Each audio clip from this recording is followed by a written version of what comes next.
ধর্মীয় আচার, শোভাযাত্রা ও স্থানীয় বাসিন্দাদের উৎসাহী অংশগ্রহণে ফালাকাটার সুভাষপল্লী ১০ নম্বর ওয়ার্ডে পালিত হল মৈত্র পরিবারের নবম বর্ষের রথযাত্রা। এদিন সকাল থেকেই রথের পূজা ও বিভিন্ন ধর্মীয় আচার অনুষ্ঠান শুরু হয়। বিকেলে সুসজ্জিত রথ নিয়ে শোভাযাত্রা বের হয়। রথটি সুভাষপল্লীর ব্যাংক রোড ও কুঞ্জনগর রোড পরিক্রমা করে। শোভাযাত্রায় স্থানীয় বাসিন্দাদের উপস্থিতি ছিল চোখে পড়ার মতো।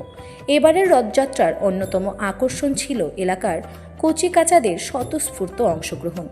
জানা গিয়েছে, অষ্টম শ্রেণীর ছাত্র অরিশ মৈত্র তার দুই বন্ধু নীল ও দীপকে সঙ্গে নিয়ে রথ সাজানো, আলোকসজ্জা ও অন্যান্য প্রস্তুতির কাজে সক্রিয় ভূমিকা নেয়। তাদের উৎসাহ ও পরিশ্রমে রথটি বিশেষ আকর্ষণ লাভ করে। শোভাযাত্রা শেষে উপস্থিত সকলের মধ্যে মিষ্টি বিতরণ করা হয়। পারিবারিক আয়োজনে হলেও এলাকাবাসীর সক্রিয় অংশগ্রহণে রথযাত্রা মিলনোৎসবে পরিণত হয়।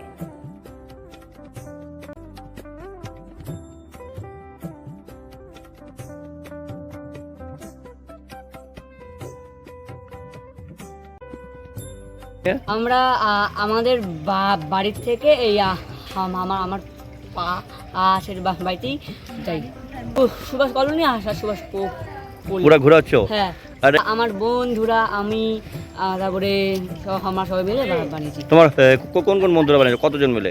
আমরা তিনজন মিলে। কোন কোন বন্ধু? আমি, নীল আর দীপ। এটা বড়, তাহলে তোমার অনেক ছোট ছিলে তখন থেকে বানিয়েছো। এটা কেন বানাচ্ছো? হঠাৎ করে এই রথ বার করছো? ওই এটা আমার ছোট থেকেই আর কি, ছোট থেকেই শখ। এটা আমার ভালো লাগে এটা। তোমার নাম কি? অরিশ মৈত্র।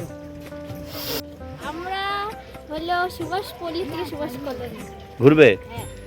তো কেমন লাগছে আজকের দিনে রথ নিয়ে ঘুরছো? পাড়ার সবাই কিরকম তোমাদের উৎসাহ দিচ্ছে সবাই মিলে? ভালো। তোমরা কি পাড়ার সবাইকে নিয়ে ঘুরছো? হ্যাঁ। রথটা কে বানিয়েছে? তোমরাই বানিয়েছো? রথটা আমি বানিয়েছি আর আমার বান্ধবী আর বন্ধু। তোমরা সব নিজেরাই বানিয়েছো? হ্যাঁ। আচ্ছা, তুমি নাম কি? আমার নাম শ্রীজা সাহা। আর তুমি কোন ক্লাসে পড়ো?